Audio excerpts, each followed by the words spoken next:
December 2023. Please rise if you're able and join us for the Pledge of Allegiance. I pledge allegiance to the flag of the United States of America and to the republic for which it stands, one nation, under God, indivisible, with liberty and justice for all. Please be seated. Madam Clerk, would you please call the roll? Supervisor Schneiderman. Here. Councilwoman McNamara. Here. Councilman Martell. Here. Councilman Bouvier. Here. Councilman Scavone. Present. Just one time before the end of the year, we have to Well, I all say figured the we same had thing. another 3 to go, right? Or 2 to go? One, I think. All right. So we're going to start out this morning with a discussion about Liberty Gardens FEIS. We're joined by Janice Shearer, our Town Planning and Development Administrator, also Ralph Fasano, Charles Russo, John Schneider, all representing concern for independent living. I don't see John. Okay. He's on the list, but we have Chick and others. Good morning. Good morning. All right, so Janice, you want to kick this off? Sure. Good morning, everybody. Thanks for having us today. And I'm here because you see this giant document here in front of me. This is the final environmental impact statement for Liberty Gardens.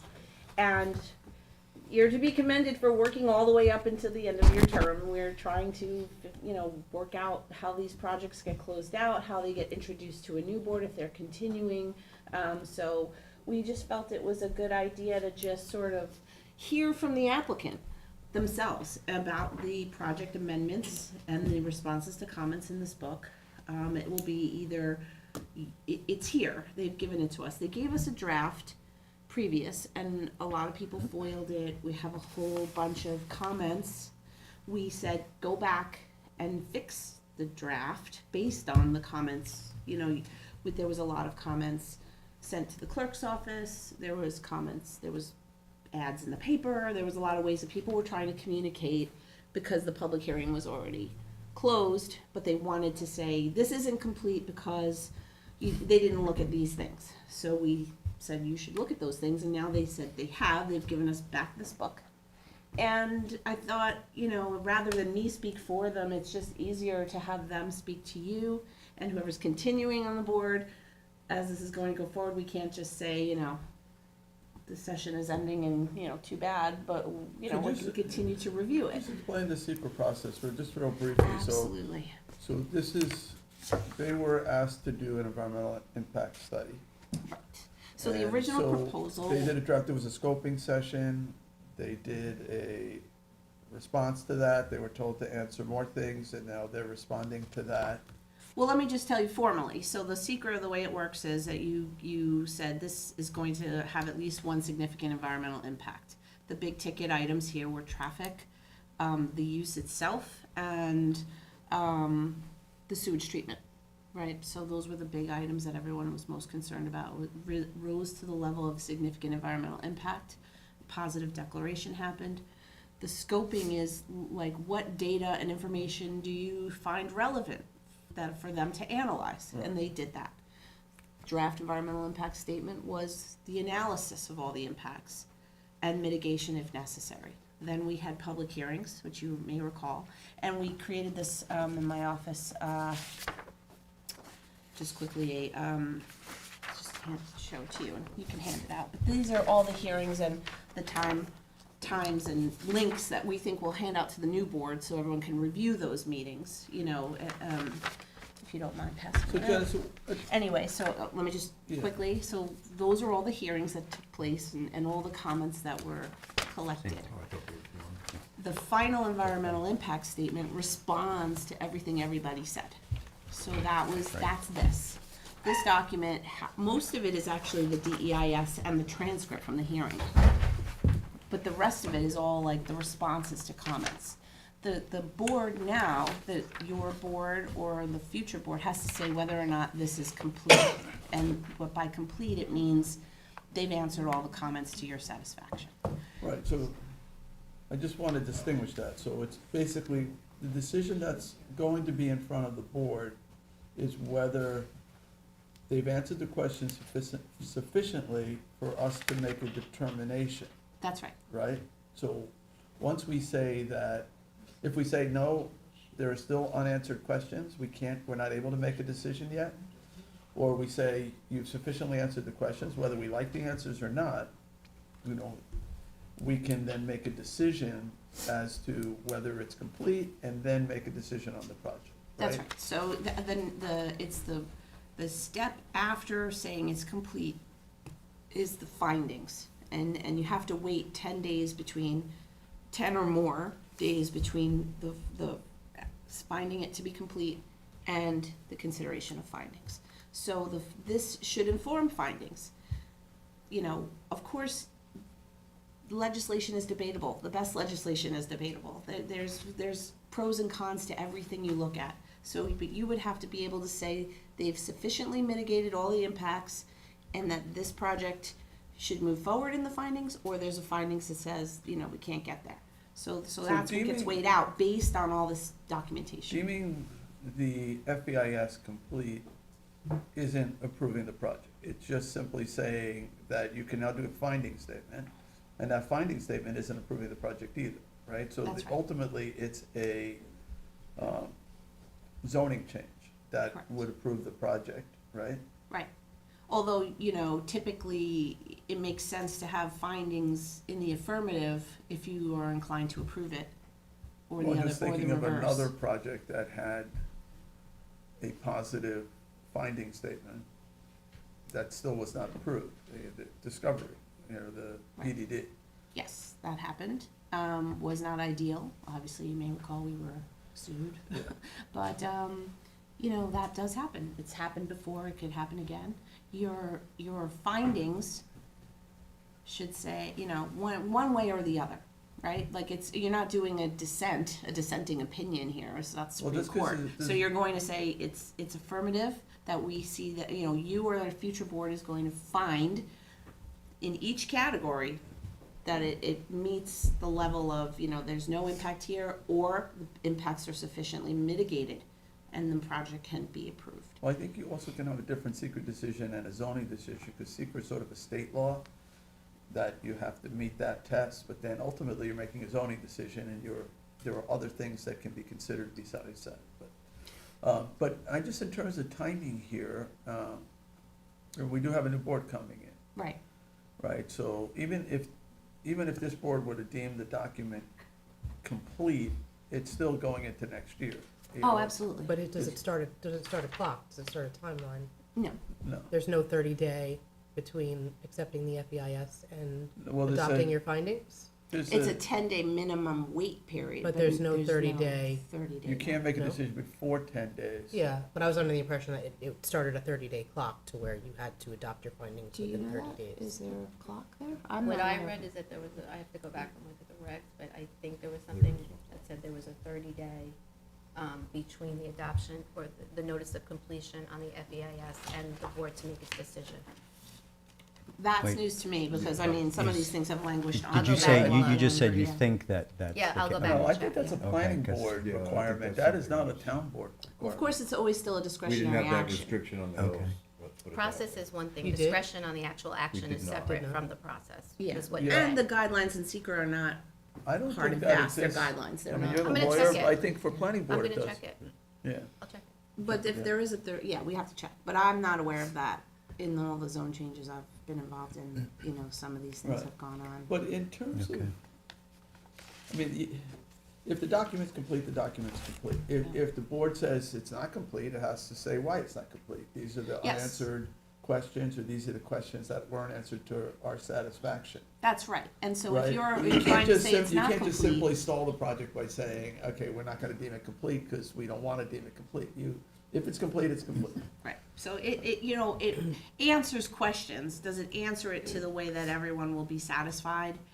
You know, you've already seen some letters and stuff where people will not, they don't want the project to go forward, so no answer will be satisfactory, other than the answer of this isn't good. But it's supposed to be So, objective, someone's. You know, it's a balancing act, always. So, I think that they've answered the questions. It's really up to you all to say that you're satisfied, and that's your resolution, that it's complete.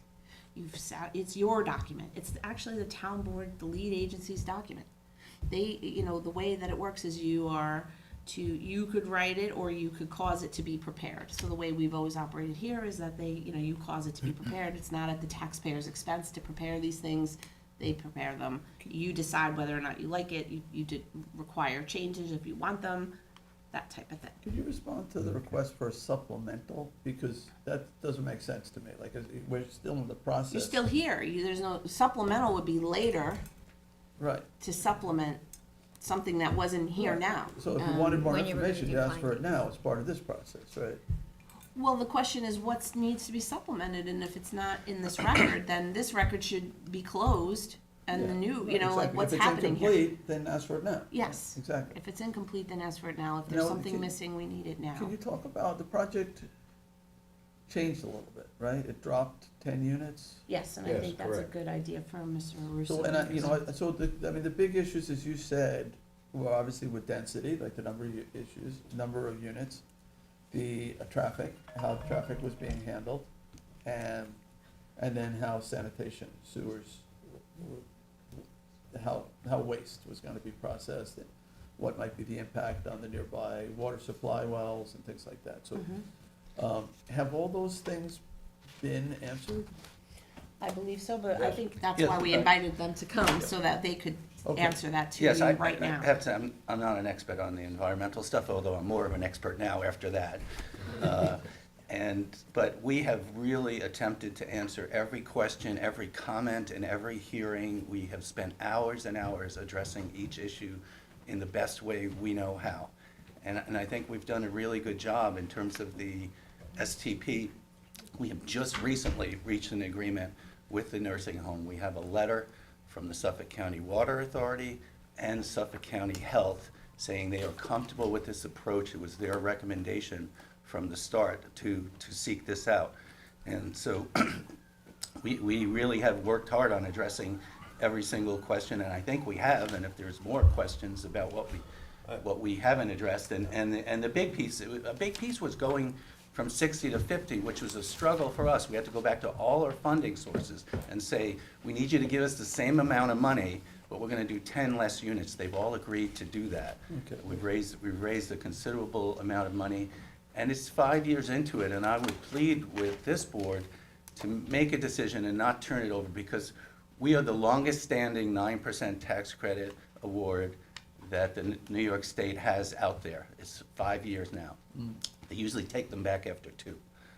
And so kicking it forward risks the project. We also have $2 million, and that's not the main thing. And we're a mission-based organization, but we are a not-for-profit, and we've put $2 million, a lot of it, to prepare these documents and hold on to the site for over 4 years now. So we would really plead with you to make a decision on this, or tell us what's missing in it, and Sure. we'll address it.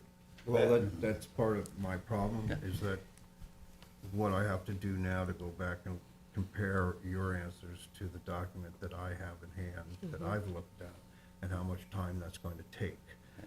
That's a concern, because, it took me a while to get through Yeah, the if original. this is really the meat of The the meat matter, is up all front. this is supplemental stuff. So this is actually what you'll be reading and what we've read. And I have to make So those it's not all comparisons. It's not this. It undoable, looks but intimidating. Understood. it's not a decision that can be made without I understand. reading those changes in your response. And I just want to say, Councilman Bouvier, when we first met with you, you inspired us to build the most efficient buildings, the climate-friendly buildings that we could. We focused on that a lot with this. This is all electric, there's solar panels, insulation, it's almost passive house. We didn't quite reach that, but it's a very efficient, environmentally friendly building. Just to tag along to that, you mentioned, Supervisor, the issues that were at hand. We started this process in 2017, when we were our first meetings here. And everything that you've asked us to do, we've done. Okay, density, we went from 60 to 50 at a cost. Traffic, at the recommendation of the county, they suggested that we go back into the neighborhood behind us, and we were told that is, we can't, it's not gonna happen. So we entered into a cross easement agreement with the church, so we're closing in that easement, we now close their ingress and egress, and now there will just be one, okay? And we accomplished that at a cost. We had to. No luck in getting a road that would get to North Main, not Main, North Sea Road. North Sea Road, or, like, through the rehab center. County didn't like that No, approach. the county didn't want that. The county, liked the plan that was suggested, and we put it together. We, we papered that deal with the church, and that was done. So we took care of that density issue, we took care of the traffic issue, and then the STP we took care of with this agreement. Chris Kent is representing the health center. We're working on completing that and having that done. And as Ralph has just mentioned, that the county is on board with that concept and also recommended the concept. So we followed the recommendations with the councilman, with the environmental issues. We followed everything and did everything we possibly could. And that's the product. That's the end of it. And planning has been extremely cooperative with us and worked with us, listened to every hearing is listed. Everybody got an opportunity to be heard on this, and we responded accordingly. And there it is. So maybe you want to hear the details of the sanitary system situation? Sure. Maybe you would have them talk about it, since Would you like me to talk? Tom Lembo is here for their. Good morning. Morning. Tom Limbo from Nelson and Pope Engineers. How are you? So just briefly, and I'll try to keep it as short as possible. We originally had proposed an on-site Appendix A sewage treatment plant on the site, and we pivoted away from that because there was available capacity at the Hampton Center sewage treatment plant that's unused at this point. We prepared a study in September of 2022 of that sewage treatment plant, which was to the county standards as it relates to influent loading and their influent flow. So there's two components to treatment, and we were able to demonstrate that there's available capacity there for the connection of the Liberty Gardens to Hampton Center, okay? Related to Suffolk County Water Authority, one of their biggest concerns with the on-site facility was that it had an increased impact on their West Prospect well. But given that the capacity was available in the sewage treatment plant at Hamptons, we were able to demonstrate to them that they've already studied that sewage treatment plant effluent, and they had made recommendations at that point in time. I happened to be the engineer on the construction side for that job, and we relocated that leaching field as far to the east as possible. Excuse me. And that is going to remain as is. The only general maintenance items that need to be taken care of at the sewage treatment plant are just housekeeping issues. Paint jobs, sweeping, that normal operational issues that occur. And there's a pump Does the station on county- this site though, So- right? And Yes. We've had issues in the past where the county doesn't like sanitary lines crossing property lines without a sewer district.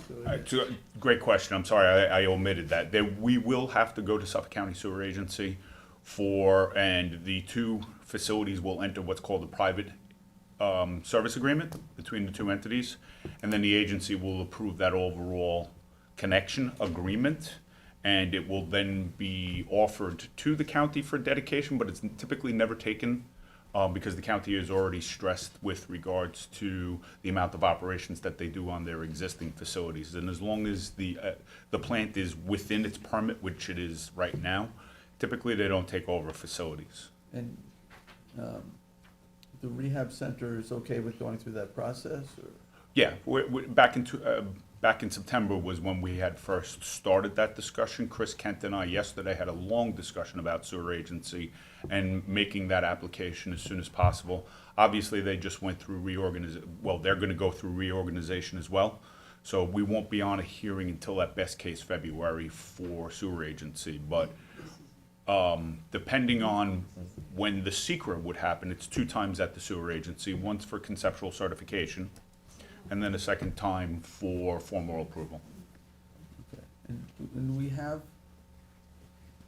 you have any document yet from the rehab center, say, at least saying, giving you the option to connect in? Or something? Right, you have the We stats. sent the draft LOI, that has been changed, they asked for more money, we changed it. That is supposed to be signed today or something. Okay, Yeah, so you could Chris provide us can- with that? Yeah, we'll provide that. I spoke with Chris last night, and he thinks we'll have it today or tomorrow. Okay. And how confident are you that the county is going to approve the agreement with the I've wastewater? never had one, I've been practicing for 25 years, I've never had an agency agreement that was not approved at the end of the day. There's room, it has been studied. There's room, has been studied, there's a letter that Janice may or may not have had the time to read yesterday, the health department issued, specifically speaking to the, what they would like us to do, part one, but part two, that they have reviewed the capacity study, and that capacity study is acceptable with minor corrections related to some of the information that's in the appendices. Okay. And maybe just to supplement that, the key, this is a letter stated yesterday. Based on what Tom said, the current method for sewage disposal, the health department indicates this method of sewage disposal and water supply facilities is technically acceptable pursuant to Article 6 of the sanitary code, based on a preliminary review. And they have been constantly informed about this. Tom submitted the engineering report, and they just have a few things that are just their technical review procedure. The other item is the Water Authority also provided a letter. And I'll leave that for Janice, and I think you received one or both of these directly. But the Water Authority had the initial concern about their well field. Again, based on the current project and the way Tom described it, the Water Authority says, based on this information and the understanding that the operation of the existing STP will remain within the stipulated discharge requirements, which it will, the Water Authority does not have any further objections to the project. So those are part of the record. And then, Tom, you should talk about the additional flow going to the plant, because that's actually referenced in the county's letter. Sure, so Thanks, that was my next question. So the additional flow currently the facility is permitted for 45,000 gallons a day, okay? It's seeing approximately 17,000 gallons a day due to the Hampton Center flow rates.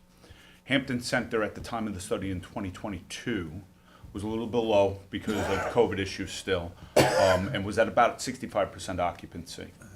So we took that flow rate and prorated it up to their total usage, which got them to about 24,000 gallons a day. When we wrote that report, it was on the basis of 60 units added, which was approximately 13,500 additional gallons, which is well below the 24 plus the 13. You're at 37,500 gallons a day for a facility that's at 45 permitted flow. Part two, now that we've dropped down 10 units, you're gonna lose 2,200 gallons a day of flow to that, so it leaves additional room in that sewage treatment plant. Does that make the plant more efficient? Because I've heard that. Great question. That's a great question. Right now, the plant is somewhat challenged because there's not enough food coming into the facility to feed the microorganisms that are currently there and trying to treat the process. So when you get a facility that's more towards at least half of its design flow, or 22,500 gallons a day, that means you can operate one half of the system a lot more efficiently. Okay. Any other questions on the sanitary issues? I just would like to see the agreement when it comes in, to know that that's a definite way of processing the waste. So it's 50 units. 50, it's 25 supportive care, 25 affordable, what, is it 80% or 60%. 60% AMI? Come on. Then 60% AM. 60% What does AMI. that translate to? Do you know off the top of your head? Between $50,000 and $60,000. Yeah. So the income of a family of two? It ranges depending on the family size. I don't have the exact numbers, but Well, it they can go, mostly- it can go as high as in the 70s if there's a couple of kids. Oh, Mostly 1 and 2 bedroom, or? Correct. mostly one bedroom. Is there a pilot attached to this? Is there? It would be a pilot There that's would be a required. payment in lieu of Yes, taxes? yes. Okay. For the school, right, district. And in terms of, some people wonder about like local workers, Right. in terms of your marketing, will it be done to try to get some of the workforce locally into the? So we have, we've presented on this, the statistics with other affordable housing projects, both here in Southampton and in Suffolk County, and the majority of people come from the local area. Almost everybody comes from Suffolk County, but the majority of people come from the local area. And even people who are not coming in become workers. The nursing home right next door is Right. short on workers. It's a natural Yeah. fit for, people to be living in our Yeah, housing. maybe I didn't phrase my area. question So- right, but that's sort of what I'm saying, Yeah. that they would work locally. whether Yeah, they're- yeah. Whether they're from the area, I mean, everybody's looking for employees. Right. Yeah, they become local the minute they move in. Exactly. And, But- and, and the question is, why would somebody want to move here and then work far away from here? It wouldn't make sense for them. Yeah, We put all the comparisons to the other projects in our report, both on traffic, and did comparisons on traffic, and we did comparisons on, how we market, what we do, and what percentages we get. So all of those were comments that came from the public, and we've addressed them. So we've addressed them a number of times, and, did you address the issue, the group for the East End brought up an issue about the remainder of the property, because the church is like a 10-acre site or 9 acre, I can't remember exactly. And you guys are proposing to split it into correct. like 5 acres in the back and maybe 4 in the front. And Right. the 4 in the front is a church. I don't think there's any other plans to make it other than a church.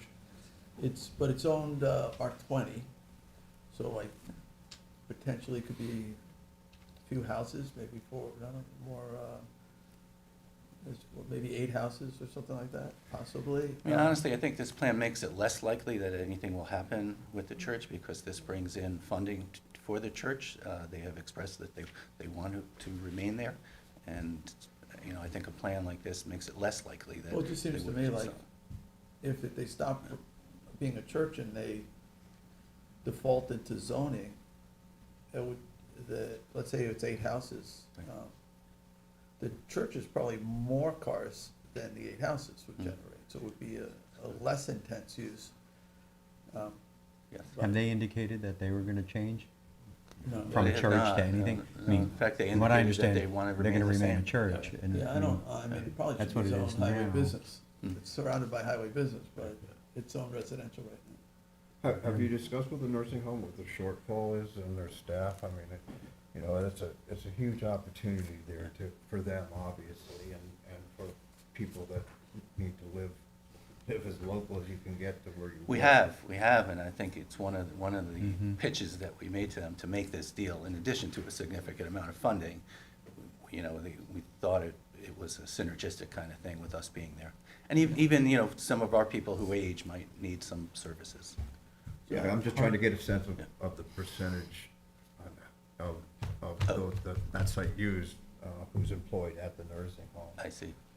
Do Yeah, you have any sense of that? or- I don't, I really don't know Let me exactly. A lot of it depends on the people coming in, and we're talking about workforce, and we mentioned supportive. The two blend together. The veterans that we house in other places, a lot of them work in the community, and we think it's a great opportunity for them to be able to work at the nursing home or other businesses in So- Southampton. Well, our Department of Housing and Community Services, we have lists of people who need housing. We collect a list, we have these ongoing lottery systems, and would that list from Southampton Town be eligible to? So that's a really to good live? question, and in terms, that answers your question too, Jay, in terms of the marketing. Mhm. The people who run that should make sure that everybody on that list gets information about how to apply for this housing. We also have a section for veterans. Okay. We can identify, we can, Mm. kind of cut lists for veterans who have come to the town and need housing. So they would be able to apply to. Absolutely. And I would anticipate Okay. that we've experienced this with other, like the Suffolk County CDC runs housing programs and everything. And when they send it out to their people who are on lists, we get a lot of applications from them for our housing. So And that, our waiting list is fairly large Right. and long, so And that, that's a really good suggestion, I would suggest it. Okay, and so the target audience, you said 60% AMI? yes. So an AMI, let's say family of four is like 140? So there's not really big enough apartments for a family of four. So, okay, so it'd be smaller, so, but, so a family of three? With family of three, we can And do. what's AMI for family of three? What's the income? Christine, do you know It's like 130, Yeah. 70 or 80,000. 70-something thousand would be. well, 70,000 would be the 60%.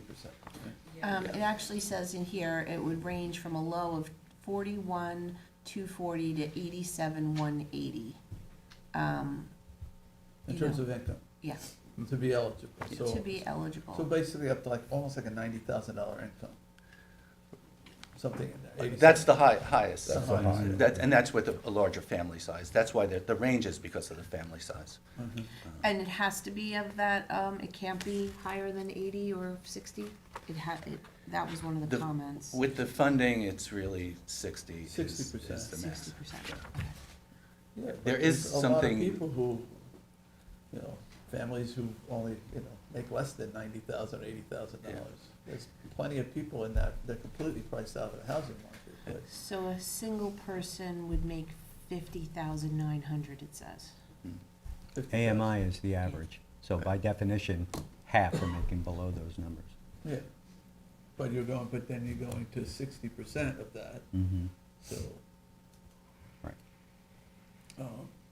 No, it's 60, the AMI is 100 Yeah. some odd thousand. Oh, But yeah. yeah, so we're not going to 60% of that number. No, you're Okay. going to 60% Yeah, of Right. AMI. of I was making a point about So- AMI in general. Right.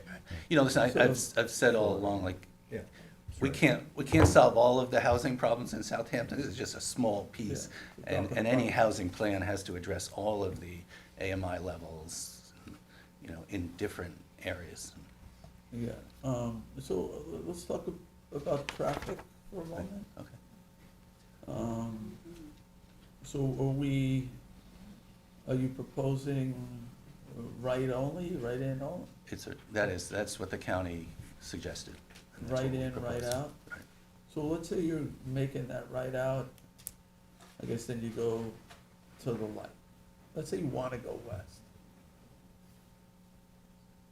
What are your options? You make a left, there's a green arrow, you can make a left, you have to go all the way up to Sandy Hollow and then come down to the light. It's a bit of a trip, or you end up making a right, And there's a turning lane, so you'd have to figure out where to turn in. yeah. Is there a U-turn allowed? Can you, at that No. green arrow, can you? If you If wanna you- die. are you No, allowed to that's make not a good idea. No. Both these roads There's are a couple county of Green arrows, roads. green Right. arrows, you can typically, There's not enough room for you to make you have a a turn. left turn green arrow, can you, There's not enough room, there's a bump out for the right turn off of North Sea Road. There's pedestrian crossing there there's no way you're I making mean, a you turn could there. turn into the gas station, I yeah. guess. but that's- Right now, we're eliminating the church who has a right turn, left turn. They're not precluded from a left turn. So that. I mean, if you look, Burger King That's has being no left closed turns down. allowed, Oh, so and people currently do the it church every day, all day long. Correct. So, that's interesting, so the church right now, which I imagine would be busy on Sundays, Yes. but they, right now, they can make a left Correct. in and a That's left being, out, so that's gonna in be this eliminated. plan, that's being closed altogether and accessing and ingressing and egressing through our property. Okay. So is this being done in conjunction, maybe I'm going a little far afield here, but with the Highway 39 sidewalk project that's been delayed for a couple of years, it seems to me that there's a potential solution for the problems that you're talking about in conjunction with them. Have you had any conversations with the county in that regard? Talking about the highway. Because we have no, 39 sidewalk project? no control over that. Right. I'm not aware of what the current status is of that project. Yeah, I mean, they say it's a sidewalk replacement, but that obviously involves egress. No, that's sort of, I I think, don't know I know what they're doing, they're they are considering. doing a County Road 39 study, even a further study. So input might be useful at some point. Okay. Or conversation with them to see what it is they're actually talking about versus what we think. The county DPW does have our traffic impact studies, and our next step would be to go for them, to them for full access. I do want to indicate that we analyzed a full movement intersection for the new project. And one of the things that your consultant, Dunn Engineering, asked us to do was a gap analysis to look at the breaks in traffic for a potential left turn. So unless there's some other restriction, and I really think this should be up to the county, we did look at this that would allow a left turn out when the gaps are there. I actually think that helps with circulation because it just allows more choices for the motorist. Down the road, yeah. Did We you did a full traffic impact study. We looked at all the local intersections. We analyzed existing and future build and no build level of service. And the level of service, based on the project, doesn't change. We all know there's a lot of traffic there. I drove through it last night. But this does not decrease the level of service based on this project. It's just that there is a high volume of traffic. Dunn Engineering asked us to look at the accident history. There were no records in the accident analysis that showed that this would cause any further impacts. I think Charlie's point about the existing curb cut being a single curb cut and that remaining, with both uses using that curb cut, is a very important point. And we will, as I said, comply with anything that the county does require. Can I ask, since you're locating the entry point further east, Yes. is there a possibility for cars, for eastbound traffic to get out of the lane and get into, like the shoulder before they turn in, so they're not slowing traffic? I mean, is that, have you looked I at think that? that was one of the comments, and we did look at that. I don't recall if we were able to provide that turn lane, but obviously, you know, the driveway would meet all specifications for radii, and cars would be able to move in and out of that driveway just as they do now, for this combination of the two uses. And you I took, think this is We'll see if we have any info on that. an important thing to look at when you're looking at is the comparisons that we did to our other projects and the impact on those projects in terms of traffic flow. And you've Also, taken into sort of like an consideration- off-ramp, but- you've taken into consideration the liquor store, the beverage store that's right there, and we would be, so to be clear, we're gonna presumably eliminate the entrance to the church and then make that one entrance for the church and this initiative. Yes. And that's gonna be closer to the Correct. beverage store, so There it'll is be a right. cross easement in place, agreement in place, so that they'll come Mhm. through the property and out at one, there'll be one curb cut now. With the liquor store? No. No, No, to just the front. church, I asked you Church, questions, church. right, with the church, but it's gonna be closer to where the beverage And the slash liquor store is is. a pretty busy liquor store, and then it's like a beer distributor back there as well. Mhm. But they come out, they can still make that left, Yes. right? Yeah. They're not As restricted. the church does also. So is that the location of the ingress, egress of this facility? Will that create any conflicts if somebody's coming out of the beer distributor trying to make that left and they're trying to make a right? Is that, did you look at that? We didn't identify it as an impact. Okay, maybe it's far enough separation, so. Okay. The other important point is just the reduction in the number of units reduces the trip generation by 17% from what it was proposed originally. Well, and that goes back to my question of how many, what does a nursing home need? And that reduces that number as well, because you've got people that basically can walk to work. And, Yeah. you know, that's really, Yep. really makes a difference, so. But, and I'll go back to the county, you know, you've got a county that's spending millions of dollars on putting in sidewalks and planning this kind of stuff, and these kinds of things. It's not just your project, but a lot of businesses along the highway that are, you know, impact our traffic issues. It's an opportunity for, you know, to make some kind of impact on the county, to understand that it's not so much about sidewalks, but it's also about, more about traffic, at least in my view. And I don't feel it's been as well addressed as it potentially could be, and this is an opportunity to do that. Janice, you've reviewed what we've gotten so far, right? Do you feel that the questions were thoroughly answered, at least enough to say the document is complete? And therefore, you know, the board could then make a finding statement based on that? Obviously not this board, but the future board. Where are you in terms of your review? I looked at it, Teresa, my office looked at it, and I asked her to look at all of the comments that people had submitted to the clerk's office after the fact, and make sure this was responsive to that. And the last remaining items were the items they brought up today, about the sanitary system, which is talked about in here, but the letters from the county are new. So that was not part of it. I guess then my question then becomes, all right, we're the ones who did the scoping, right? Yep. We're the ones who said these are the questions to be answered, this board. And we said what was deficient, and now we have to make a determination whether they're sufficiently answered enough to create the finding statement. But the ultimate approval of the project will be by a different board. Well, it'll still be the town board, but it'll have 3 different members, and what if they felt that the questions weren't sufficiently answered? So that's sort of my dilemma. We could potentially say, yes, this is sufficient to do a finding statement. That finding statement wouldn't come until next year. We're gonna study the issue of whether there's a clock that begins at that point.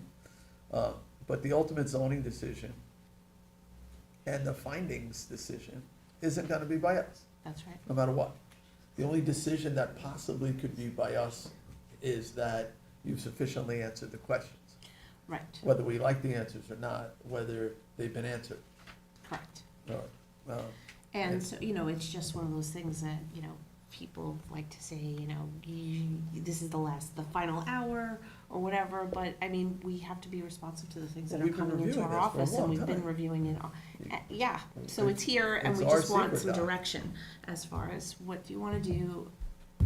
Take a look at it, wanna distribute it, we'll put the revised version online, so, Well, I definitely I just need some direction as far as how wanna this look is at it. gonna I'd go. like to see the document too from the rehab center, Right. giving you permission, because I think Okay. that's critical. That's been a big question. Where's the sewage going? And I Yeah. know they're, So do you have the draft agreement that we sent to you? Not. It it's was not in there, this- actually. Yeah, it's in Which- here. How yeah. how was that sent? It was a letter of intent or Letter a of draft. intent. It was LOI, it was yes. talking about, yeah, but it's not signed by them. It's yet. not. That's not signed it. by us. That's, Well, like I said, yeah. either today or tomorrow, we expect that. We really wanna have it, So, signed. this board decided to consider this project, and we certainly had hoped that there would be some connection that would get the traffic, not like a secondary outlet, but you did reduce the project. You dropped down 10 units. And you so- also cut off the access to, Seasons Road. Yeah, and there's no no access access to, to the you know, neighborhoods. to Hill That Street, was- there's no access to Seasons. Yeah. Um, Nobody's gonna argue that workforce housing isn't needed. We live this every day. Every day as we try to recruit people to work for the town, or people we know are leaving, because they just can't afford to live here. I have too many sad stories about people who, maybe they're going through a divorce, and somebody has to move out, they can't move out. And so you end up with 2 people who have to figure out what to do, they have to sell a home now, because, I hear these stories literally every day of, an individual struggling, saying, Jay, can you find me a place to rent for under $3,000 a month? An individual who can't find any place to live, who's critical, so, we know that this is a crisis. Yeah. An absolute crisis, and this is a drop in the bucket project. This is a drop in the bucket. You're It also is. giving us 2 working days to go through that document, if this is to be voted on Tuesday. Yeah. I'm just saying, it's 2 working days. to look through that document. Tuesday? That's Tuesday, Thursday? There's, Can I ask you a question Yeah, about the you're right. agreement with the So- it's sewage this, sewage not treatment? this is all what. Yeah, but there. I'm going through all Lifetime- of it. I'm not lifetime going through agreement? just that. I'm going through all of it. Yes. This is once- already the once- DEIS, it's restated, you've already been through this. We've had that for a while. This is the Need new to make part. a comparison for that first part Yeah. to that. So I don't see a whole lot of time necessary to do that personally. So Councilman Martell's question was, is it a lifetime agreement with the sewage treatment? Sewer agency agreement, well, the private agreement would be, all right, because that can be structured any way that the two parties want. Sewer agency agreements are only for 21 years, and they go back for renewal after the 21st year, by December 31st of that 21st year. And if the nursing home shuts down for any reason? They're still going to be able to sustain it because the sewage treatment plant itself is gonna have an operator and would remain on site. And that'll also be addressed in the agreements if one party or a sale would occur, that second party would assume the agreement from whoever is selling the nursing home. And Tom, doesn't the county have the right to come in and take over the sewage treatment plant if something That's what I was happens? kinda getting at. Yeah, the county, as part of their sewer agency agreement, does, it's an offer of dedication is the phraseology that's used in the agency agreement. Okay. And the And there's a agreement is, maintenance, yeah. there's a maintenance component to that over that 21 years Yes. as well. That's gotta be absorbed, those costs are negotiated, and a change in technology. I don't know how old this system is, but, It's- you well know what's coming. It's really kind of fantastic, Yeah. technology. So as soon as it becomes viable, affordable, I think, the timing is good. So I don't see that too much, Rick, as a problem over the long term. Well, the But agreement- ownership, that's a different thing. I can't really No, opine. but the agreement itself makes the nursing home rehab property more viable economically. You're paying them something. I don't know what the negotiated deal is, but they have a new revenue source. And it sounds like they have capacity on their system as well, even with, if They do, this were they to come to do, pass. and as Tom said, it will function better with the additional capacity. And since we'll have the housing there, we'll have the support of the state if Somebody's talking in the something back, needed and to be I'm done sorry. to that plant. Can folks in the audience not disturb the town board? I'm sorry, can you repeat that? So what I was saying was, we'll be providing housing with a large state capital grant. And if something needed to be done to that sewage treatment plant to keep it viable, we would be able to secure the financing to do that. Janice, do Upgrades you know if possibly. Yeah. the nursing home has any room to expand?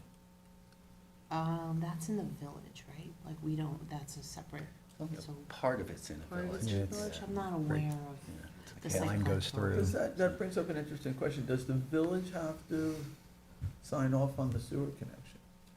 Not to our knowledge. I don't think so. It's a health It's department, county and private. jurisdiction. Suffolk County County Health project, Department yeah. and Suffolk County Department of Public Works as the technical arm of Suffolk County Sewer Agency. Okay. Cindy, you have any questions? What happened with the request that the 6,000 square foot building be decreased in size to 3,000 square feet? I think it landed, they proposed a 4,500 square feet, 45. It was a little more than what we had said, but less than 4238. So it was reduced. That's the They community did center? reduce it, Center. yeah.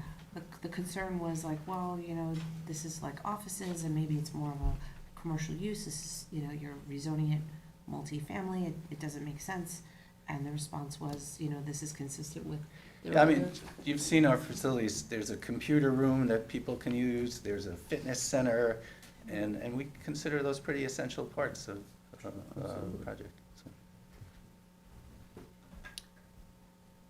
That's sort of typical on a residential. Yeah. Well, not on any of the ones that we have.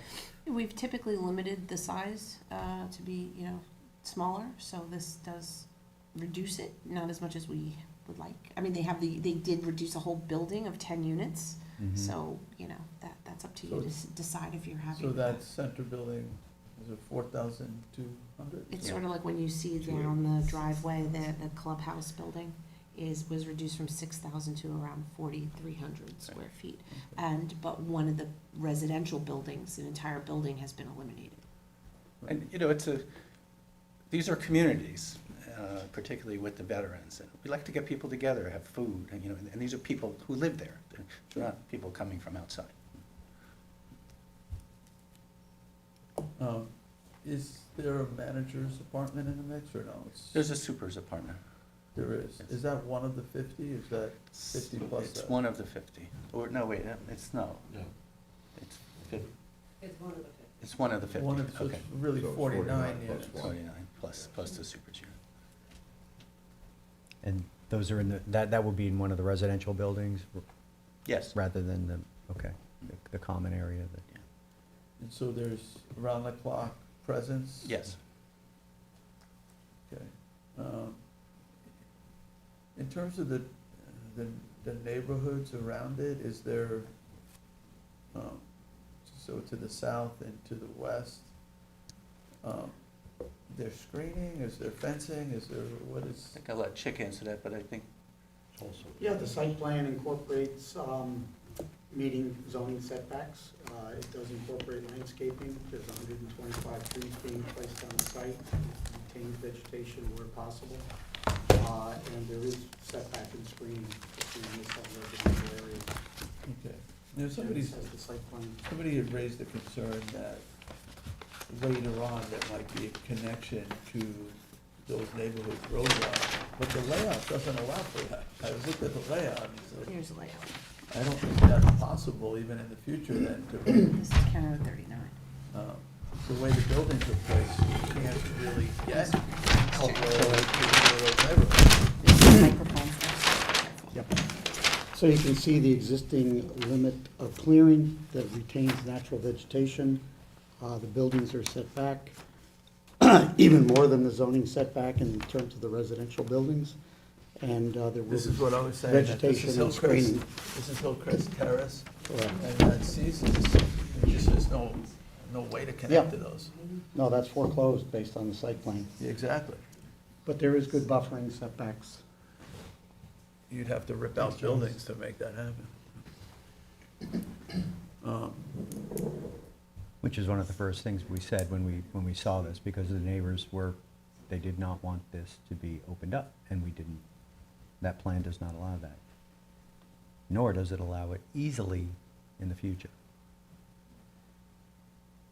So what are we deciding, whether or not to deem this complete, or, I mean, Yes, we are going to give or out do we these put it books. over to another board who will have to really Well, I think- kind of get a number of work sessions? and- Right, well, I guess first we'd have to, we gotta review it, Mhm. just to know that, even if we were going to deem it complete, we can't do it right now, obviously we have to review it and Right, make that right. And determination you need whether some it's product that complete. we've asked for as Even well. if we can deem it complete, do we wanna deem it complete? And, I'm sorry, so who's talking? I don't know. It's very distracting. Even if we would want to deem it complete, then we still have to make that decision whether we really should let the next board, because we're saying we have enough information, they've answered all our questions, to issue a finding statement. Whether the next board might say, well, we don't feel that you've answered the questions fully. That's it's a big question. Though I feel like we're the ones who did the scoping, we're the ones who required the EIS. We're the ones who said what's insufficient, maybe we should be the board that says whether you fully answered our questions. But then we're still, either way, the ultimate findings are gonna be done by another board, and the ultimate zoning is gonna be done by another board. So that's, I think, is a big question for us. But once again, I would plead that, there's a lot of talk about the secret process and how long it takes to get affordable housing done. Yeah. And I think we all need to pitch in together and just try to make the process as efficient as possible. And this board has an opportunity to move this project just one more step, and then, we'll do what we have to Well, I do think to there's a fair move it the rest of the way. likelihood, to be honest, let's say we deem it complete.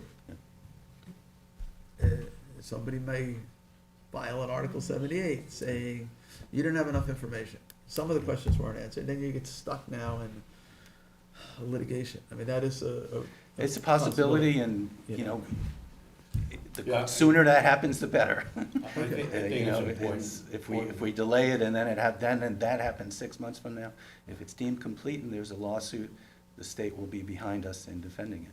Yeah, The issue I have is if this board deems it complete, if this board deems it complete, all of the work that the next board will have to do, would have to do to deem it complete, they'll still have to do in order to put out the finding statement and make an ultimate decision.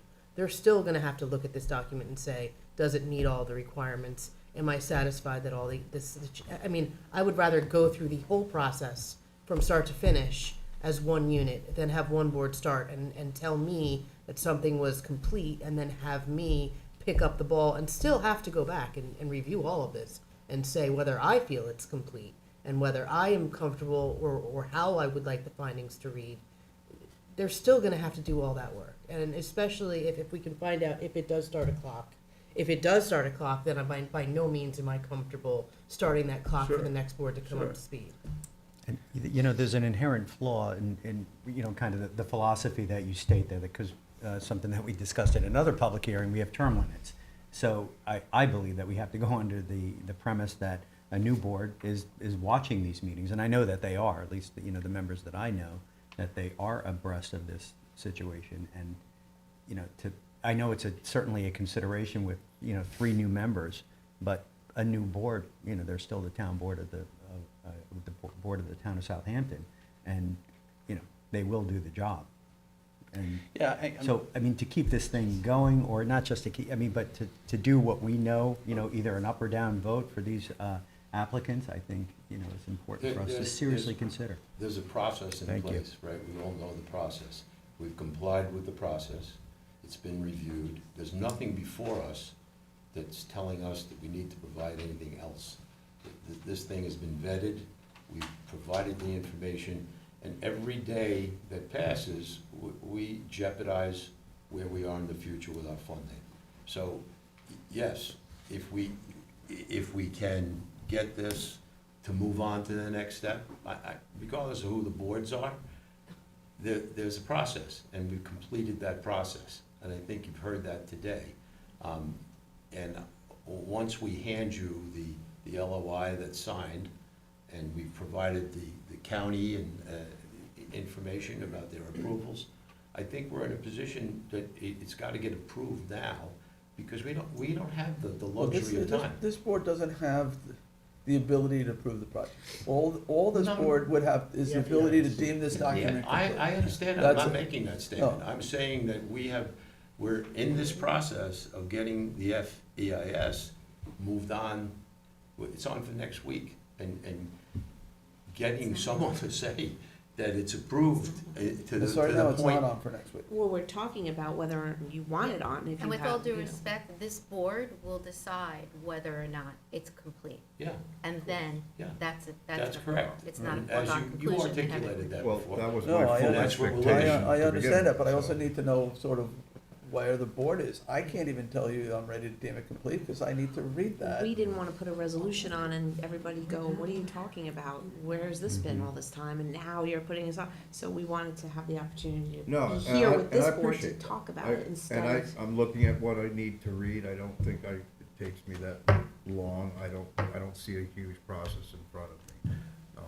It's relative to new board members, you know, I totally agree with Councilman Schiavone, is that they come up to speed on their own. I know when I first got in here, I was handed a bunch of stuff and told, sign here, sign there, and I said, no, and that's their prerogative to do, so. You know, I also want to make it, and I said this before, let's say we do deem it complete. That is not approving the process, the project. Yeah. It's just simply saying you've answered the Exactly. questions. I have somebody in the back who keeps waving a just say no. That's not gonna be, this board's not gonna say yes or no. All this board can do is say whether you've sufficiently answered the question enough to make a decision. That's all. That's what's in front of us, not a yes or no. Either the document's complete, you've answered the questions, or the document's incomplete, these are the questions you need to answer. And that's something I think we don't know yet. And you know, the board's gonna have to look at that and then decide whether you've sufficiently answered the questions to enable us to make a decision. And then that decision won't be the exact same players. It's gonna, there's two of the town board, but three will be different. So there's a complexity there, and, you know, I hope you can appreciate that, really. So let's put it on, and if board members feel like they didn't have enough time to read it and evaluate it, we can table it for the next board.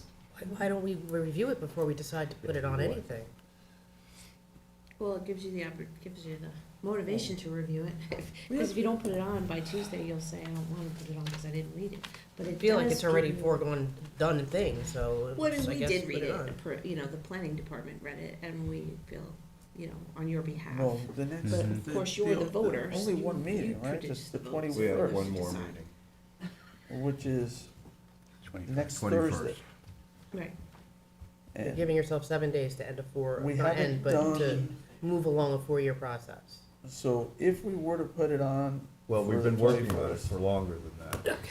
It's And not obviously it's- substantially different than what's been online all Right. this time, except that we said, look, you have the sewage treatment issue. You have a lot of comments that were handed in, even though they're not officially part of the record. Make sure these are looked at and there's some response to them, so it's not like all these people who filed all these comments, they're not formally in here, but we did say, make sure all of this after the fact information was looked at and it's covered. And that's something I would consider in And they my did. review, but I would still. But want technically, to they didn't make have to do that. Technically, only what's on the record is what gets responded to. This is after the record stuff, but still, there's a lot of concerns, and that's understandable. My weekend's pretty clear. You know, Yeah, I'll, mine as I'll, well. I have kids coming home for the holidays and. I'll review it over the weekend too, but then we have to make a decision. All right, Tuesday? Well, when do we approve? Well, you put it the- on the draft agenda, review is SPM. Tuesday, and then you Mhm. decide by Thursday, so you Right. put it Well, on. Thursday's I the mean, meeting. to Councilman's point, we can put it on and then table it if we don't have sufficient votes to go forward with it or feelings to go forward with it. It really depends on the diligence of each individual council person.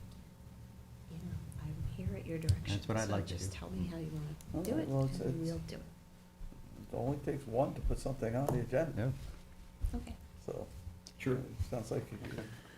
Good, so that sounds good, and sorry to bring this in, but you know, we're just trying to respond to all of these things that are coming in a flurry, not just because you're leaving office, but because it is, you know, Well, we've people's worked on this projects for and funding are a long on the time. line. Yeah. So, No, I understand the time sensitivity of it. So, and, you know, I certainly will need to see a document from the rehab center, We will take that. so that I know when I'm doing my analysis, that that's a real possibility, not an imagined possibility. Okay? All right, thank you. Thank you. Okay. Thank you. Thanks, Ed. And thank you for this. Is this electronic? Can you send it? I can send it to you electronically. Yeah. We would be- just, did helpful. that 'Cause I for the know there's- benefit of the new board, so they Right. could click and go exactly to the spot and watch the hearings. They're watching that our took meetings, place. they're going back. So Janice, yeah. the additional comments in there? No, because they're after the record was closed. So, But they came in through the clerk's office, even though the record was closed, like by email and stuff. is there anything in there we should be reading in addition, or do we have access You've to already, that? you got all these from Kim O'Tonic, these all came to you Yeah, directly. we've had But I was all of that, CC'd just on making them. sure that response to the question. All right, so we are gonna change topics, and, Janice, you are going to lead a conversation about, Councilman Schiavone's, proposed legislation to restrict the operation of commercial vessels in residential zones. Yes. Marines, No, residential, marinas and residential zones. Right. Whose underlining zoning is residential. All right, thank you. So, Okay. well, there just seemed to be a lot of confusion and consternation about what the point of the legislation was, and I Right. don't know if you'd like to discuss. Some folks have this. put out on social media that the town of Southampton is prohibiting commercial vessels or charter vessels in the town. And what we are doing is looking to, at these marinas that have underlying zoning that are residential, to prohibit public vessels and charter boats. Now, I've received a number of calls from a variety of different people in marinas. Most understand what we are doing. Some have some concerns, and there's certainly, in my opinion, some more work to do on this. So, but if you would go through the different marinas that we're talking about, and then the marina zones, which is So also another I gave issue everyone this that. map, and it's also on the wall. And to be clear, the marinas that are in RWB, which is a business zone, are not, nobody is saying charter boats aren't allowed. The bread and butter of, RWB businesses, not talking about that whatsoever. And I think one of the issues in the code is that we actually provide a definition and an X in residential, but don't provide the P in RWB. And that could be very confusing, so I think that's important that you delineate that as an amendment, that in the commercial code, you add that same operation of a commercial vessel and it's P across the board. So it's not being restricted, because it could look like look, there's X's everywhere, but these are residential zones. But in RWB, P. It's already presumed P. It's, typically part of a marina. So that could be part of that confusion. I'd like to interject here with the residentially zoned marinas. These are parcels that have been cut out of a subdivision historically to allow for a marina that serves the neighboring community, historically. And so what we are concerned about is the increased activity, in intensive activity in and around the marinas. So, we're looking to do some things to delineate and to clarify our code in that regard. Right, and you might recall Mike and I coming here a while back, talking about residential M1, like marina zone, because there was this concern that you're a marina in a residential zone, and how do they expand or, do other things?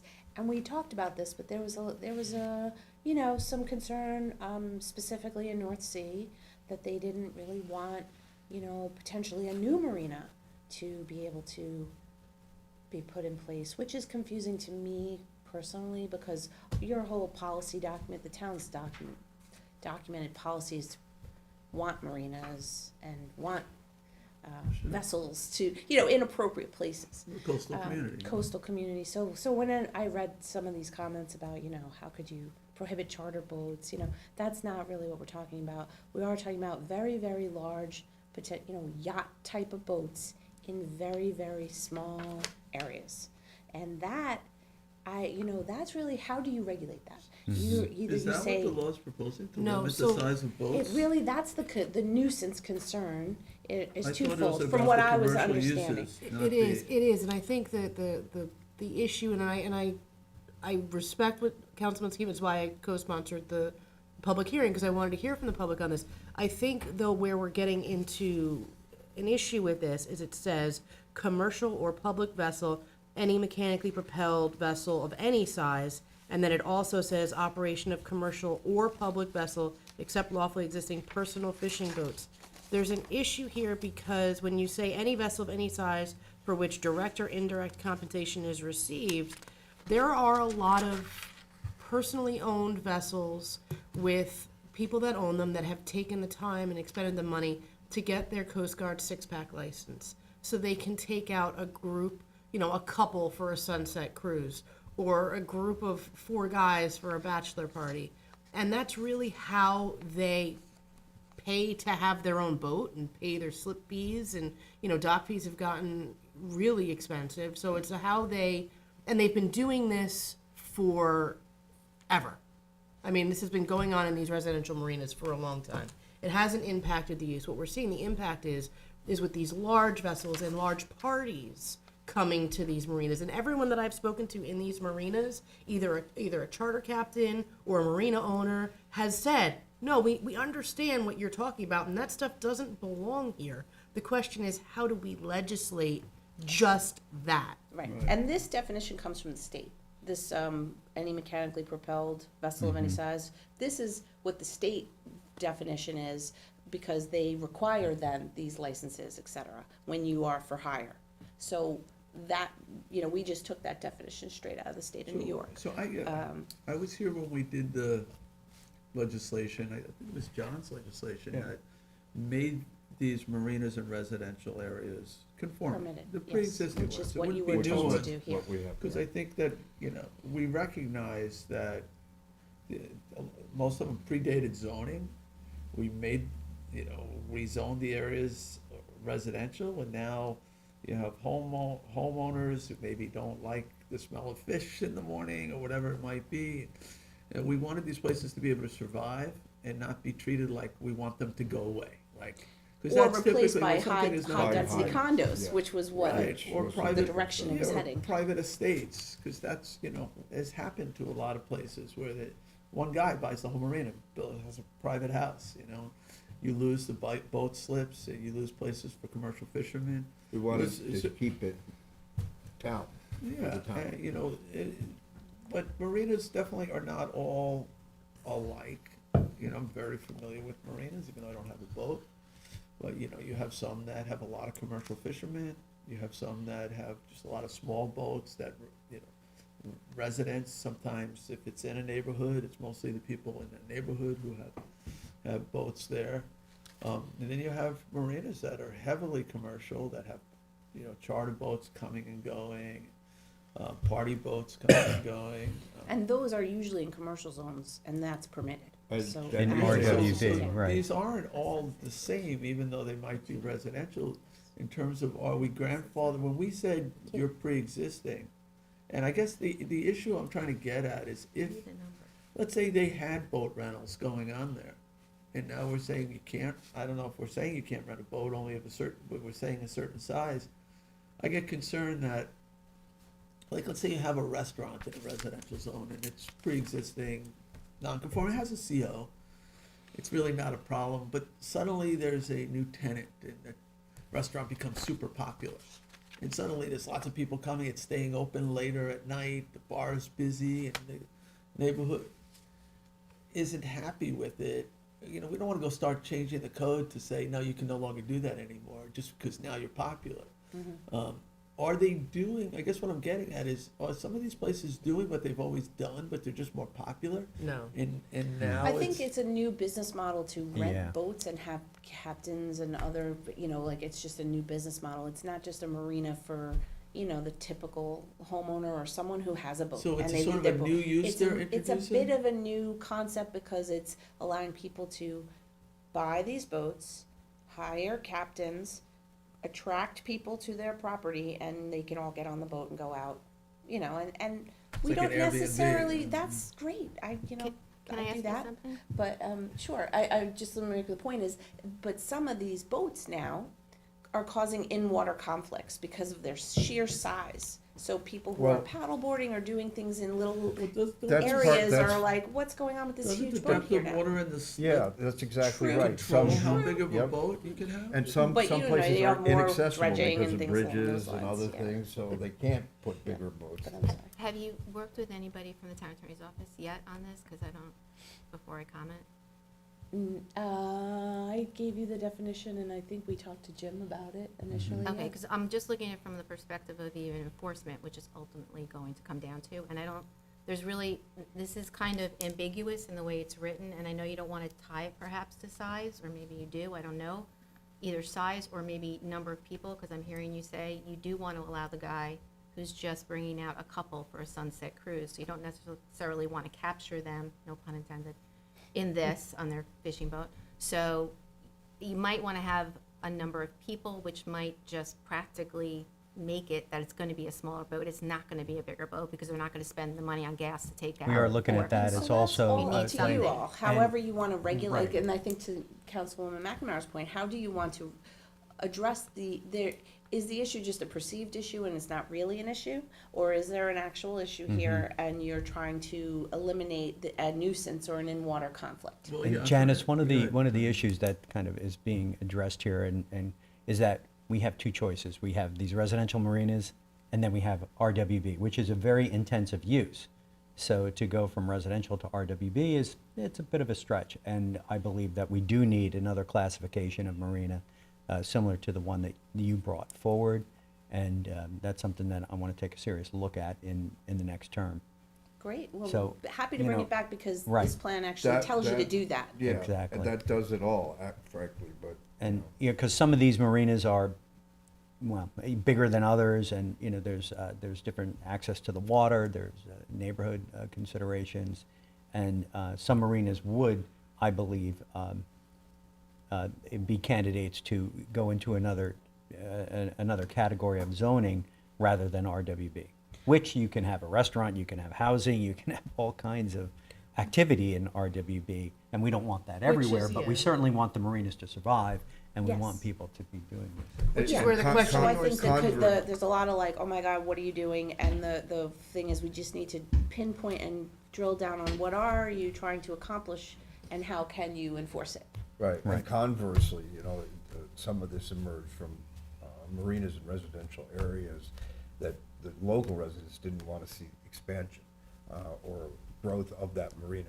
It was restricted under, that's what their concern was. And a lot of times it's not understood that it's already protected in that respect. But that concern came out. So when we first talked about this, we had a lot of marina owners here, you know, talking to us, so. I think the A marina lot of owners it's would captured. embrace the idea, and we can go back, and I think we should, obviously, Mm-hmm. bring them in and understand, you know, the needs of this industry, and really look at, we did do a lot of work with this, like, where could you just simply, this makes sense to be RWB, just make them RWB, you know, and then they're commercial and you don't have an Yeah. issue. But there's also a tax implication to that. Aren't RWDs taxed higher than a residential But marina? if you are They like are. truly a commercial use, then maybe you should be in a commercial zone, and if it's appropriate size-wise, you could be. And But if location-wise, not- RWB doesn't make sense in some cases. No. Like In you some have cases, marinas right. that are- Right, and then have to that go over M1, bridges, it doesn't M2, make we were There's sense. also looking lot at size public health. consideration. Also allows lots of other things other than marinas, Mhm. so. So Housing. that's why we came with that whole Whole effort concept. initially, was because it was to say it's like marina light. It- Or it like, you know, impacts you're a lot allowed of a other marina, but you're things. not allowed all these other ancillary uses that would Well, also yeah, be. well, totally. Okay, It's so- a wide net. We are going to have our public hearing on the 21st. We're going to get charter boat owners. I plan on closing it. I don't know. how I'm you fine feel. with that. I think Right, it needs closing more it. work. We're not putting it on for, we're not putting a resolution on to vote on or anything like that. And we're going to pick it up in the springtime. That's, Great, and then at that point, if whatever you're doing, we should put, if you're not allowing it in residential, it should be clear that you are allowing it in commercial. So that would Yeah, just no, and I'm happy to recommend hear that. that actually, because, like, I think I understand the problem you're trying to address, you know. We just have to find a more pinpointed way to do it. In It's a lot terms more, of yeah. disturbances to the residential properties around these marinas by this intensification of use. But whatever tool, it has to sort of be surgical, that it doesn't have unintended consequences that are prohibiting things you weren't trying to prohibit, which could end up putting these marinas out of business. Yeah, that's never I don't think that's the councilman or councilwoman's intention whatsoever. The idea here was to make sure that we're not attracting a nuisance to a residential area because there's a new business model to like rent out these very massive big, boats. yeah. And now, And you know, there was a anyone lot on of the water concern. sees that. In And there's- summer, there were a lot of them. so There's a I few get it. marinas that are, you know, potentially for sale, and people are coming in, talking about, what can I do here? And, and we want them to stay marinas and we want them to stay. stay marinas. Yeah, and we also don't want them to add in, you know, restaurants and massage parlors and. Well, if they're RWB, they may wanna do. I never found one with a massage parlor. You know. All right, well, Just Janice, thank The main you. purpose is, we want the marine industry to survive, and we want to encourage water-enhanced and water-dependent uses always. I don't wanna hurt the little guys, Not at all. Thank you for your Yeah, I work on think- this. And like I said, we're going to have our public hearing, and we'll certainly hear from the maritime industry then, and I welcome their comments. Great. But that was my intention, is to close the public hearing and not put a resolution on, and then pick it back up. I said the spring, probably late winter, you know, in that time period. So you don't want In to time for the adjourn the boat show. hearing to some date next No. year? No, no. Because you're gonna. Because we're gonna change some. You're gonna Probably change it. renotice Yeah. it to Yeah. That would be a include better the way to right, go. a better definition and more So I clear would, guidance. yeah, so some of the marine industry are likely to come to this, and I Mhm. think it's important that they know, even though you know, we have to entertain comment, but that the intention is to close it, not to have a resolution, and not to have a resolution that appears next week, but to actually rewrite the bill and have a new public hearing. Yes. Because that may limit the comments. Sounds like we're gonna have a lot of comments on the 21st already. You know, particularly if there's if there's a A few. resolution on to deem the FEIS complete. So we're gonna get lots of people here, and, yeah, it might help us get through the day if they understand that there'll be a new draft. You're gonna Mhm. work with the industry, and there'll be new legislation. Well, as long as you take breaks on a regular basis, that would be really useful. It's gonna be a fun last, To the fun end, last to the meeting. bitter end. What else can we throw on there? All right. Thank you. Thank you, Janice. Thank you. Next is- Nice technique. All right. Anybody have any updates? No? Actually, I do. Oh, I'm gonna take my mask off for this, I hope so I can read. I have one thing then, but go ahead. We've been talking about climate action plans and all sorts of things. We just recently, well, not recently, but Tom Houghton, our town engineer, has been working diligently with the Department of Energy, and we've been recognized by the Department of Energy for our work. And there's a letter I'll circulate to you guys. But I wanted to add to that, they actually keep these numbers, and we trade the numbers and what we're doing, but right now, the town of Southampton has reduced its greenhouse gas emissions by more than 210 metric tons of CO2 per year at this 100-year-old town hall building, after completing a multi-year project to retrofit steam heating, lighting, and everything that we've done. So the investment we made in this old building sort of paid off. But I did want to thank Tom Houghton for all his work on this, and Christine Fenton, if she's listening at some point, who really puts this in motion. It's a really great honor for this town to be recognized by the Department of Energy, and this, to me, is the way we open up the door for the money that we need to do what we're doing. To be recognized this way by a federal agency is important. So I just wanted to thank Tom for all his work, and Christine, wherever you are, for all your work. And Great. it's a really great honor, and we should be proud as a town that we've achieved that.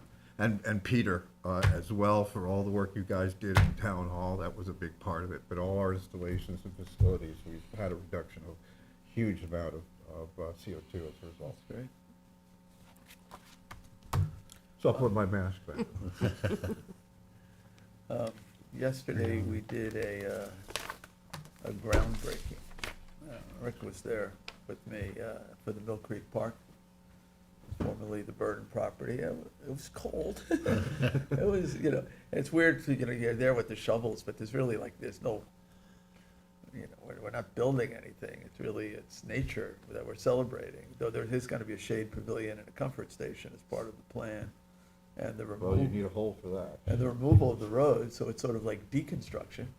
They're taking the road out and connecting the Settlers Field Park to the Mill Creek Park and making one larger park, hopefully burying the power lines or rerouting power lines. So, but it was nice. We had a bunch of the Watermill community there, right? We great had turnout.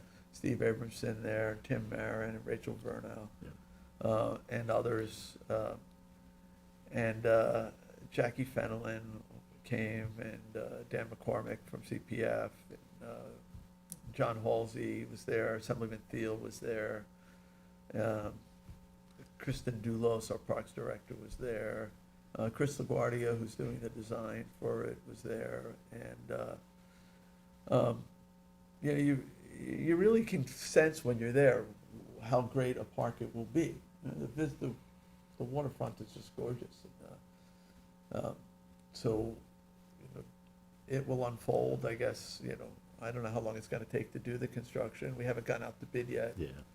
So, but I do look forward to that, getting complete, and, you know, that really is, you know, the road vista will be gorgeous, just as you drive past as well, but you're creating a very walkable park for downtown, you know, the Hamlet Center or Watermill there, that, you know, and there's lots to do, from seeing the windmill to the watermill there, to be able to walk to this facility.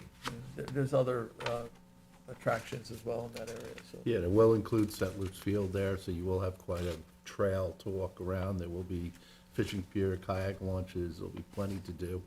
I think it's going to be a lot more popular than they expect, and you really can't understand the beauty of the location till you actually walk to the center of that property and look around. It's a great spot. You know, the two of the family members were there too, I forgot to mention that, the Burton family members, and they were really pleased too that it would be a place that they could still go and visit. You know, so they sold the property, but the fact that it's for a public park, they have a lot of sentimental feelings about the property. If it had just been a private estate, they wouldn't have that ability, but the whole public now can also have the experience that they've had, which is really nice. It's nice when you can do a waterfront park, and, you know, Fred said a few words, some of it deal as well. It's gonna be gorgeous. It's in a great spot. It's a gateway to Watermill. I'm sorry I couldn't make it. I had a personal Yeah, I conflict. hope you guys invite me to the ribbon cutting, so Yeah, when it gets done. I can ride my bike there, it's close. there you go.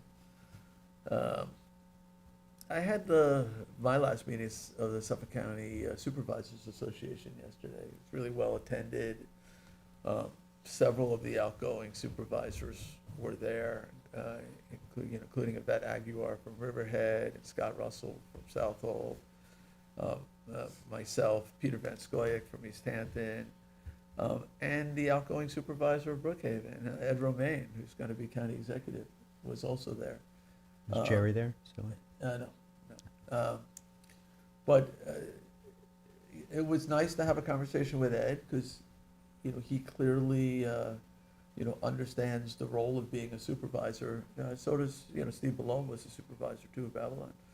But he seemed really interested in trying to solve problems and working together in the new capacity. So there were two issues I wanted to bring up. One was waste management, which is always a challenge, because we just don't have a regional waste management plan. So most of our waste is trucked off. We talked a little bit about moving toward rail, with the hope that, you know, that would reduce some of the carbon footprint. Been talked about a long time. That there is some potential there, you know, emerging technologies for waste processing. Ed Romaine had this idea about, you know, reducing food waste by actually providing homeowners that wanted it tumblers, where they can, you know, take their food waste and turn it into compost, and they use it at their gardens. We actually take compost at our waste facilities right now. Food waste? Yep. Yeah, that's great. The other thing, which I think is really gonna be interesting, we had a presentation about healthcare, and Suffolk County has EMHP. They have their own health, they're a self-insured provider. It's different than what the town has. It's still Blue Cross Blue Shield, but they're the administrators. But it's always sort of been a closed unit. I think Suffolk County Water Authority is on it, and the PBA is on it, and I think that, and Suffolk County AME. And it's pretty good healthcare policy. It just happens to be significantly less than what we pay for insurance, and it's very similar. We're talking like 10,000 or more less for family coverage, and they're looking to see if they can get, you know, state permission to expand that, so that they can make it available for municipalities. Something obviously we'd have to negotiate, but, you know, if we can reduce the cost of a family plan, which is, you know, now like $40,000, down to, let's say, 30,000, those who are also paying, you know, police are paying 15% of their salary, the new officers and the CSEA are paying 10% of their salary toward health insurance, or 10% of the plan, not necessarily 10% of their salary, but 10% of the plan. If the plan cost goes down, then there's more money in their pocket. So it's an issue that could be worth exploring in the future and could be significant savings to the town. I mean, millions potentially in savings to the town, you know, without losing any of the benefits. So it's worth looking at. All right, in terms of, that's sort of all I have. Rick, you Not have- today, no. Cindy? Nope. Tommy John? Yeah, last Saturday, we had a habitat restoration volunteer event on Long Beach. We were planting beach grass. We got 40 participants out there. And we planted a whole bunch of the beach and up near the parking lot. We're trying to hold the sand on the beach rather than, if you know Long Beach area, sand blows on the parking lot or the road. Once it gets on there, we can't put it back. We can't put the sand back on the beach. So we're planting beach grass, Spartina patens, and To stabilize the dunes? to stabilize the beach itself. There's washouts there, and making pathways. So the idea is to have, you know, like natural scape, you know, beachscape, Who you and working holding with? What, sands. the- Cornell Cornell? Cooperative Yeah. Extension So was we there. work with Cornell out here too. And- It's- yeah, they're and- great. They're really great. Right, and so they bring the sproutlings and the Noyak Civic Council too. Sproutling? So, sproutlings, yes. And they do eelgrass as well, so we have people diving. and Well, does anyone planting not know eelgrass. what I'm talking about? Never heard that. The expression sproutling? Yeah. Heard earthling. Little sprout. Could be Sapling. from The Hobbit. I don't know. Sapling, earthling. Earthling. Well, the grass sprouts, and you put them in, and Plugs. Don't call me sproutling. I call them plugs. You can call. well, I'm proud of the volunteers that came out and worked, and we did a good job. We got a nice day I to do saw it. it on Facebook. Mhm. Yeah, it's good photos. It's great, and Cornell's such a great organization for that. Up and down our Southampton coastline, they're doing all these projects with us, and it's really nice. We went, it was on Friday last week to the college. They had the windmill lighting. So they didn't like do the switch. The limb was already lit up because, you know, the windmill's under construction. I guess they, you know, because of all the under construction stuff, they didn't bring the crowd out to the windmill, but they invited individuals to go and take a look at it. But they, out in Chancellor's Hall, they did allow some of us to, you know, wish everybody a happy holiday. And Senator Palumbo was there. Some of them was not able to attend, but there was a nice showing of community support from particularly, you know, a lot of the students that were there from different branches like SOMAS, you know, and other schools within the, you know, the Stony Brook University. Different disciplines. So it was very nice. All right, so we do have some executive session stuff.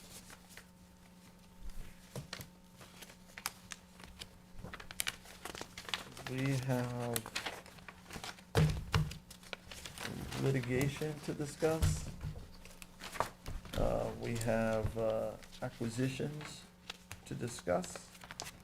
I don't see personnel.